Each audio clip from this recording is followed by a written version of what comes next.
반갑습니다. 제가 요즘 쇼츠에 정주영 회장님의 일대기를 만들어놓는 드라마 영웅시대라고 있어요. 영웅시대. 관심 있는 분 한번 검색해서 보세요. 그 쇼츠로 중요한 부분을 이렇게 만들어서 올려놓은 게 있는데 엄청 재밌어요. 그거 보면서도 제가 역시 되는 놈은 이러니까 되는 거구나. 진짜 배울 것도 많고 나를 되돌아본다? 이런 생각을 많이 하는 것 같아요. 그래서 확실히 잘하는 놈 옆에 가서 그 사람한테 가서 뭔가를 느끼고 배우려고 노력하는 게 중요한 것 같아요. 그래서 저도 요즘 영웅시대 그거 쇼츠 보면서 이러니까 이렇게 성공할 수 있었구나 보면서 느끼고 반성도 많이 합니다. 오늘은 투자금 3억으로 30억 건물주택입니다. 생각만 해도 좋죠. 내 돈 투자금 3억으로 30억 건물주택이.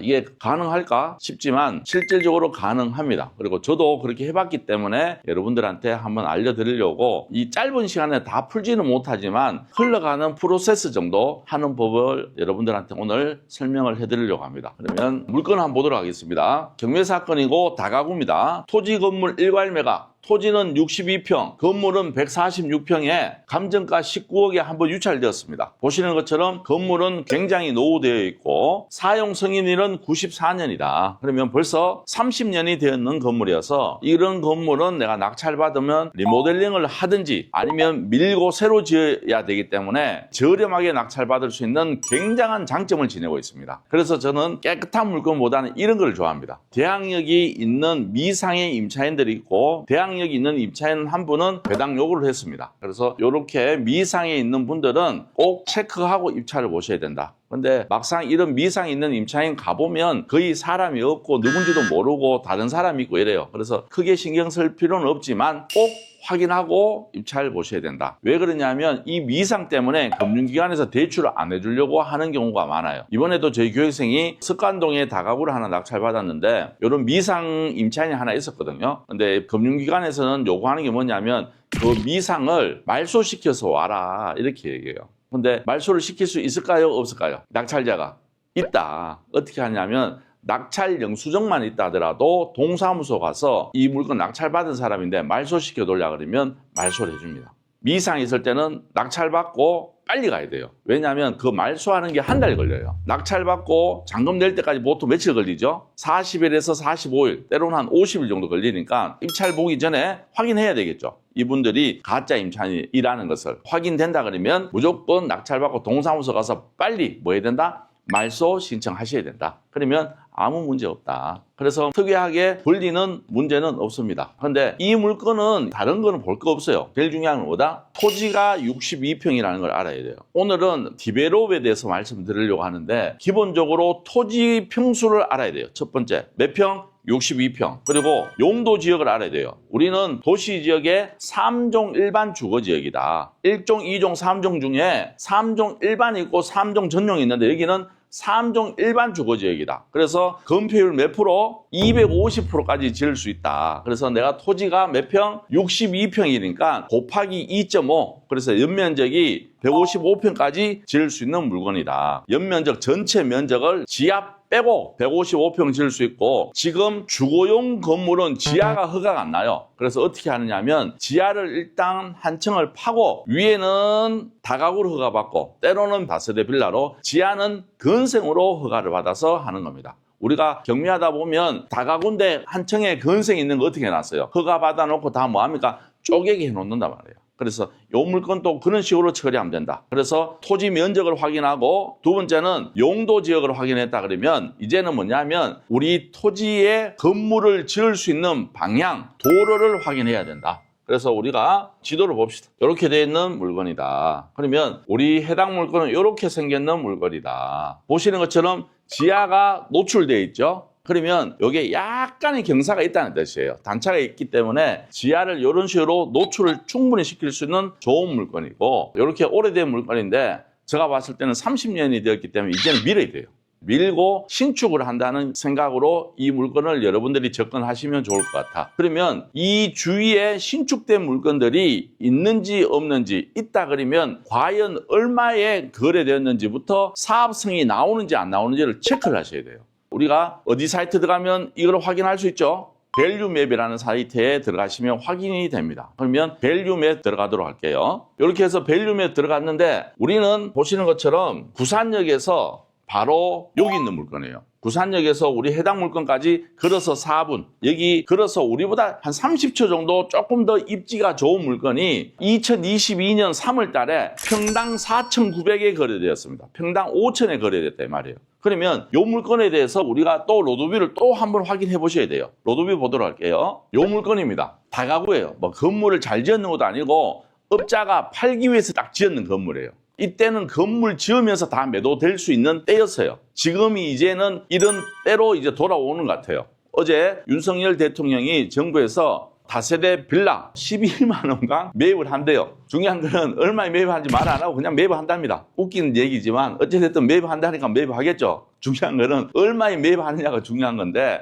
단가가 맞아야 업자들도 이제 건물을 지을 것이고 단가가 맞아야 정부에서도 매입하는데 무슨 돈으로 할지는 모르겠는데 어찌됐든 매입을 한답니다. 그러니까 우리 입장에서도 이런 물건을 짓는다는 개념으로 접근을 하시면 된다. 이렇게 생각하시면 돼요. 이해되시죠? 그러면 이렇게 2022년 3월 달에 평당 얼마? 4,900만 원에 거래되는 실거래가가 나온다. 그러면 지금은 2024년이고 내가 지금 이 물건을 낙찰받고 이후에 매도한다 그러면 얘보다는 더 받지 않을까 이렇게 우리가 추측을 할 수 있는 거고 그리고 요 주위에 경매로 낙찰되는 물건이 있는지 또 확인 한번 해보셔야 돼요. 그래서 저희들이 확인해 보니까 여기 세전력이 있는 물건이 얼마 전에 토지 면적이 45평인데 신건에 몇 분이 오셨냐면 4분이 오셔가지고 16억 8,800에 낙찰받아갔습니다. 이 물건은 2016년식이에요. 몇 년식? 2016년식인데도 이렇게 신건에 4명이나 들어와서 받아갔다 이 말이에요. 그러면 왜 그럴까? 그래서 제가 네이버 지도를 봤습니다. 지도를 보니까 세전역에서 요까지 걸어서 4분, 우리도 걸어서 4분, 초역세권이에요. 그러면 여러분들 요것도 아셔야 돼요. 이게 지금 6호선 세전역인데 세전역 있고 그다음 응암역, 그 다음 무슨 역? 부산역, 그 다음 연신내역인데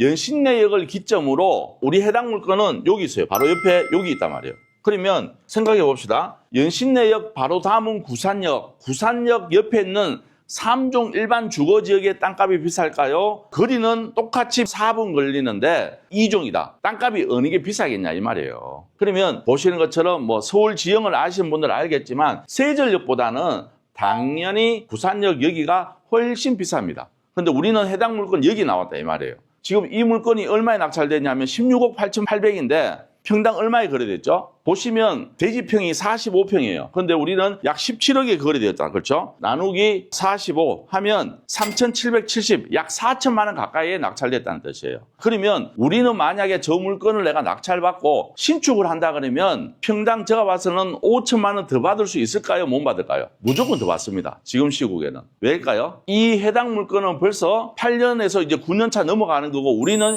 신축이고 우리 앞에 있는 평당 4,900에 거래되는 거는 2022년에 거래되었는 거고 지금은 2024년이고 이제 건물 지으면 2025년식이 되는 거겠죠. 그렇게 했을 때는 최소한 약 6천만 원은 받을 수 있을 것 같아요. 그렇게 봤을 때는 여러분들이 우리 물건을 낙찰을 받고 건물 밀고 신축을 한다 그러면 수지타산을 뺄 수 있다. 그리고 우리가 2종이 아니고 3종이기 때문에 조금 더 높게 해서 뷰도 뽑을 수 있고 지하는 여기에서 가깝기 때문에 그냥 건생으로 해서 사무실로 빼도 되겠지만 거기다가 나는 불법 건물을 만들기 싫다 그러면 지하 전층을 음악 연습실이라든지 이런 식으로 임대하는 것도 괜찮을 것 같아요. 위치가 좋아가지고 여기에서 너무 가까우니까. 때로는 요즘은 거기도 보면 1인 가구가 많이 사는 지역이에요. 그래서 뭐 공유 창고업도 해도 괜찮고 그 지하에 요즘은 할 수 있는 업종이 너무 많아요. 우리가 건물을 갖고 있어 보면 옛날에는 지하가 새가 잘 안 나갔는데 요즘은 지하의 활용도가 굉장히 커요. 왜냐하면 상대적으로 지상보다는 지하가 임대료가 저렴하기 때문에. 그래서 그것도 싫다. 그러면 지하를 건생으로 허가받아서 방을 만들어 놓으면 뭐 새는 금방 나가겠죠. 이런 식으로 해도 된다 이 말이에요. 근데 제일 중요한 거는 여기서 포인트는 뭐냐면 내가 저 건물을 얼만큼 저렴하게 사느냐가 관건이다 이 말이에요. 우리 해당 물건 다시 한번 보도록 할게요. 우리는 대지가 62평이고 건물은 벌써 30년 됐는 거예요. 그렇게 봤을 때는 얘는 지금 어떻게 돼요? 그냥 밀고 신축하는 게 맞아요. 그러면 애매하기 때문에 사람들이 입찰자들이 많을까요? 적을까요? 제가 봤을 때 무조건 적게 들어온다. 그리고 중요한 거는 얘는 지금 가구 수가 8개밖에 안 돼요. 그러면 월세 수익도 안 나와. 그러면 과연 이거는 누가 할까? 할 수 있는 사람은 굉장히 제한적이에요. 결론은 이게 높게 낙찰될까요? 낮게 낙찰될까요? 무조건 낮게 낙찰될 수밖에 없어요. 사실 자금이 조금 있는 분들은 이런 걸 낙찰받고 밀어버리고 내가 신축하는 게 제일 타산 맞는데 왜 요즘 업자들이 신축을 못하고 있느냐 하면 제일 중요한 게 뭡니까? 땅값이 비싸니까 신축을 못하고 계시는데 이런 해당 물건처럼 땅만 내가 저렴하게 매입해온다는 확실한 베이스가 깔린다 그러면 무조건 디벨롭 하는 게 맞다고 생각합니다. 그리고 실질적으로 저희 교육생들 중에도 이런 것만 지금 노리고 계속 물건을 찾고 계신 분들도 몇 분 있어요. 근데 그분들의 공통점이 뭐냐면 우리가 말하는 집장사들이에요. 집장사. 토지나 노후된 주택을 사가지고 밀고 빌라나 다가구 때로는 오피스텔을 지어서 한때는 분양이 그렇게 잘 됐답니다. 집 지어놓으면 무조건 나갔는데 지금은 시국이만큼 안 나가는 거예요 이게. 그래서 조금 물려서 지금 힘들게 고생하시는 분도 많고 이런 거는 다 신탁대출 받기 때문에 신탁사에 이자 내기도 지금 버거운 상황에 처해 계신 분도 있고 저번 주에는 한 분 상담 오셨는데 다세대 빌라를 짓는 분이래요. 그런데 마지막에 지금 분양이 안 되는 게 한 20몇 개 있대요. 그래서 우리가 33M2 얘기를 하니까 왜 자기가 그 생각을 못했냐면서 오셔서 이제는 33M2 돌린다고 조금 얘기하고 가신 분도 계십니다. 이런 식으로 상황이 안 좋을 때는 위기를 극복했다가 시기가 좋게 왔을 때 매도하면 수익을 또 크게 가져갈 수 있다 이 말입니다. 그래서 요 물건도 내가 수익타산 계산해 드리면 대지는 몇 평? 62평. 62평 곱하기 2.5 하면 약 한 150평 된단 말이에요. 150평. 그러면 150평을 내가 공사를 직접 한다. 그러면 700만 원이면 지을 수 있어요. 700만 원이면. 그러면 이게 한 10억 되겠다 그렇죠? 그러면 기타 비용까지 한 11억 나간다 생각하면 돼요. 11억. 11억이면 이 건물 지을 수 있어요. 기타 비용은 조금 더 들어가야 되겠지만 내가 이제 얼마에 낙찰 받느냐가 중요하겠죠. 얼마에. 지금 19억에서 한번 유찰되고 그다음 진행되는데 15억 돼요. 제가 봤을 때는 15억에는 하늘이 두 쪽 나도 낙찰 안 됩니다. 무조건이에요. 여기에서는 무조건 떨어진다. 왜?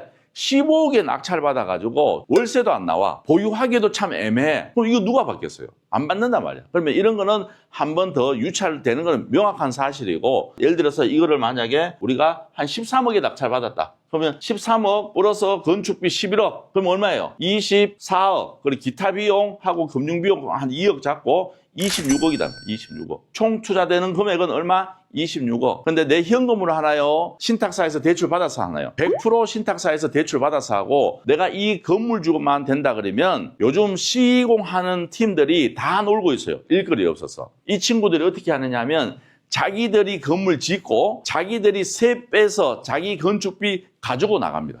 요즘은. 이런 분들이 서로 일거리를 돌라고 줄을 서 있어요. 그래서 이런 분들하고 협약해서 내가 땅을 제공하고 자기들이 시공을 맡아서 시공비는 전세금 빼면서 그 돈으로 자기 시공비 가져가는 형태로 한다 이 말입니다. 정말 이해되시죠? 이렇게 건물을 짓는 거예요 원래. 그러면 내 자금은 초기에 이 건물 낙찰 받을 금액만 있으면 되고 철거부터는 시공팀들하고 같이 진행하면 되기 때문에 추가적인 비용은 안 든다. 그 대신 뭐가 필요하다? 금융비용은 필요하다. 왜? 또 PF 대출을 받아야 되잖아. 시공할 때. 그렇죠? 금융비용까지 계산하면 한 3억에서 약 한 4억 정도만 있어도 건물을 충분히 지을 수 있고 내가 건물주가 될 수 있는 딱 절호의 기회다. 그리고 대지 평수가 62평이에요. 서울에 62평이면 건물이 큰 건물이에요? 작은 건물이에요? 엄청 큰 건물이고 여기는 엘베까지 넣어서 방을 20개 풀로 빼고 때로는 지하에 방을 최소한 5개 더 뽑으면 수익률을 극대화시켜 놓으면 이 물건은 2022년도에 평당 4,900에 팔렸는데 지금이면 6천만 원이면 충분히 나가지 않을까. 결론은 뭐냐면 누가 땅값을 저렴하게 매입을 해와서 공사를 하느냐예요. 공사비는 여기나 저기나 다 똑같아요. 그렇기 때문에 성분은 어디서 난다? 이 토지를 얼만큼 저렴하게 매입을 하느냐. 이런 물건은 내가 약간의 여유가 있다. 때로는 나는 건축하기 싫어 하시는 분들은 낙찰 받고 기다리세요. 그러면 이거는 그냥 땅값으로 던져도 무조건 사람들 사갑니다. 왜? 이제는 건설 경기를 풀릴 수밖에 없을 거예요. 정부에서 지금 계속 경기가 안 좋기 때문에 경기가 안 좋을 때는 제일 쉽게 할 수 있는 게 뭐냐면 경기 살리는 게 건축이에요. 건축. 토목 건축이기 때문에 이쪽으로 돈을 이제 갖다 부을 거예요. 어제 발표 난 것도 보면 결론은 뭡니까? 아파트는 신규 공급하기는 쉽지 않은 거예요, 지금. 서민들이 주거 안정을 위해서 그냥 다세대 빌라를 최대한 많이 빠른 시일 내에 공급해서 여러분들한테 살 수 있는 집을 공급해 주겠다는 뜻이에요. 그래서 그거를 정부에서 매입을 해서 민간 임대가 아니고 공공 임대로 해서 세를 주겠다는 게 정부에서 지금 가장 빠른 시일 내에 주택을 공급할 수 있는 길이라고 판단하신 것 같아요. 그게 실효성이 있을지는 모르겠지만 자기들이 얘기를 했고 공급을 하기 위해서는 땅값의 단가가 맞아야지만 건축업자들이 움직이겠죠. LH에서 움직이는 게 아니기 때문에 민간에서 움직이는 거기 때문에 무조건 민간업자들이 약간의 이익과 마진폭이 있어야 움직인다는 것을 자기들도 알 겁니다. 그래서 이제는 현실화시켜서 자기들이 분명히 매입을 한다. 저는 이렇게 생각합니다. 그렇게 되면 기존에 숨쉬고 있던 지금 조용하고 계시던 건축업자들이 이제 이런 물건들을 나오면 서로 매입을 하려고 하다 보면 가격은 또 토지 가격은 또 상승할 수밖에 없다. 그래서 두 가지 플랜이 있겠죠. 내가 직접 다가구를 지어서 세를 받든지 때로는 다가구 지어서 내가 바로 매도하든지 아니면 이런 물건 낙찰받고 내가 잠시 이자를 내고 있다 보면 어떤 상황이 생기겠어요? 건축업자들이 해당 물건 토지를 매입하러 무조건 올 수밖에 없다. 위치도 너무 좋고 초역세권이면 이런 물건은 서로 돌라 그래요. 그래서 요 두 가지 플랜을 갖고 여러분들이 물건을 보신다 그러면 아주 재밌는 게임이 될 수 있는 물건이다. 이렇게 생각하시면 좋을 것 같습니다. 알았죠? 약간 어려울 수 있는 얘기인데 좀 잘 이해를 해 주셨으면 좋겠는데 배당기일은 잔금 납부 기준으로 달라지는 게 맞나요? 그렇죠. 법원에서는 배당일이 한 달에 한 번 잡혀요. 때로는 두 달에 한 번 잡힐 경우도 있긴 있어요. 근데 특별한 일 없으면 한 달에 한 번 잡히기 때문에 예를 들어서 8월 달에 잔금 납부했는 물건들은 9월 달에 배당기일이 잡히고 9월 달 잔금 납부했는 거는 통상적으로 10월 달에 배당기일이 잡히고 물건 번호가 여러 개면 앞당겨지지 않나요? 이게 있어요. 예를 들어서 물건 번호가 1번부터 20번까지 있다. 그러면 어떤 물건은 바로바로 낙찰되는 게 있고 어떤 거는 예를 들어서 대항력이 있는 임차인인데 배당 요구 안 했다. 이런 물건은 나중에 낙찰되겠죠. 사건이 어떻게 보면 한 사건이기 때문에 다 묶어서 처리해야 되는데 법원에서도 그런 거를 판단을 해요. 우리가 그걸 요청을 하면 판단했을 때 얘 때문에 전체 사건이 미뤄질 수 없다고 판단되면 빨리 사건을 진행시켜 주는 경우도 있어요. 그런 경우도 저희들 많이 봤으니까 전체 물건을 다 파악을 해봐야 돼요. 그러면. 결국은 저런 물건을 위해 달려갑니다. 그렇죠. 처음에는 내가 종잣돈으로 작은 거에서 또 얼마 수익 내고 또 팔아보고 또 보유해서 또 팔아보고 이런 것을 하다 보면 마지막에는 이거를 하기 위해서 간다. 이렇게 생각하면 돼요. 그래서 부동산 투자의 끝판왕은 뭐냐면 디벨롭이라 그럽니다. 디벨롭인데 끝판을 하기 위해서 내가 지금 진행한다. 이렇게 생각하시면 좋을 것 같아요. 건축 경험이 없는데 좀 무서워요. 태어나면서부터 경험을 갖고 태어난 사람은 세상에 하나도 없습니다. 하면서 가는 거예요, 이게. 여러분들 잘 생각해 보세요. 이 경매를 하면 어느 누구는 한번 할 때 한 방에 몇 억씩 버시는 분도 있고 어떤 사람은 한 건에서 100만 원, 200만 원 버시는 분도 있어요. 근데 중요한 거는 저는 하는 게 중요하다고 생각합니다. 왜? 내가 100만 원, 200만 원 벌어보잖아요. 그러면 남들은 1억 버는데 나는 왜 100만 원, 200만 원밖에 못 벌었을까를 사람들이 생각을 할까요? 안 할까요? 당연히 하겠죠. 그거조차도 내가 100만 원 벌어봤기 때문에 고민을 한다 이 말이에요. 그러면 이제부터는 100만 원, 200만 원 버는 경매를 하는 게 아니고 1000만 원 버는 경매를 해봐야 되겠다. 이렇게 된단 말이야, 사람이. 내가 해봤기 때문에 고민하고 해봤기 때문에 스스로를 성장을 시키는 거예요, 이게. 그러면 내가 이제는 1000만 원 수익 내는 경매를 하잖아요. 나는 이제는 3000만 원 수익 내는 걸 해봐야 되겠다. 이런 마음이 생기는 게 사람이잖아요. 근데 나는 하지도 않고 앉아서 요거에서 내가 과연 수익 날까? 안 날까? 이런 고민을 나는 왜 하는지 이해를 못 하겠어요. 해봐야지. 해봐야 이게 100만 원 수익 날지 200만 원 마이너스 날지 해봐야 알 거 아닙니까? 그리고 예를 들어서 500만 원 마이너스 났다고 생각해 봅시다. 500만 원 마이너스 났다 그러면 마이너스 나서 그냥 A씨 이거 안 돼. 이게 아니고 남들은 수익 난다는데 나는 왜 500만 원 마이너스 났을까를 고민을 또 해봐야 된다니까? 그렇게 하면 한 번 실수를 해봤고 한 번 실패를 해봤기 때문에 그 경험을 살려서 그 다음은 500만 원 벌 수 있는 경매를 할 수 있는 거예요, 이게. 저는 진짜 그게 제일 답답한 것 같아요. 맨날 고민만 하고 맨날 물건 본대. 그래서 눈이 빠지고 있대요. 저는 찍어서 할 것 같아요, 그냥. 해봐야 알지. 해봐야 내가 입찰가 쓸 때도 고민도 해보고 폐차를 했을 때 그 기분도 내가 느껴보고 낙찰 받았을 때 그 환희도 또 느껴보고 또 명도할 때도 사람들하고 협상을 해야 되잖아요. 그 협상할 때 어떻게 하면 내가 좋은 위치에서 좋은 입장에서 협상을 할 수 있을까도 또 내가 경험을 통해서 또 배워보고 또 한 번 경험하다 보면 한 번 다 해보면 사실 내가 저때 이렇게 했으면 조금 더 쉬웠을 건데 저 사람 얘기할 때 내가 조금 더 베풀어 줬으면 마음이 더 좋았을 건데 이런 후회 이런 걸 계속 쌓이다 보면 내가 성장이 될까요 안 될까요? 당연히 되겠죠. 또 팔 때도 마찬가지예요. 나는 빨리 자금이 작으니까 단기 매도를 해야 된다고 생각해서 단기 매도를 했는데 나는 3억에 팔려고 했는데 부동산에서 2억 8천이면 오늘 돈 준대. 계약서 선대. 그래서 나도 모르겠는데 2억 8천 계약서 선 거야. 저는 그거조차도 경험이라고 생각합니다. 그러면 그 사람이 팔 때는 기분 좋은데 돌아서서 후회할까요 안 할까요? 무조건 후회해요. 그리고 시간이 지나면 3억에 팔아준다고 부동산에서 자꾸 전화 더 오네? 그러면서 또 내가 느끼는 거야 이게.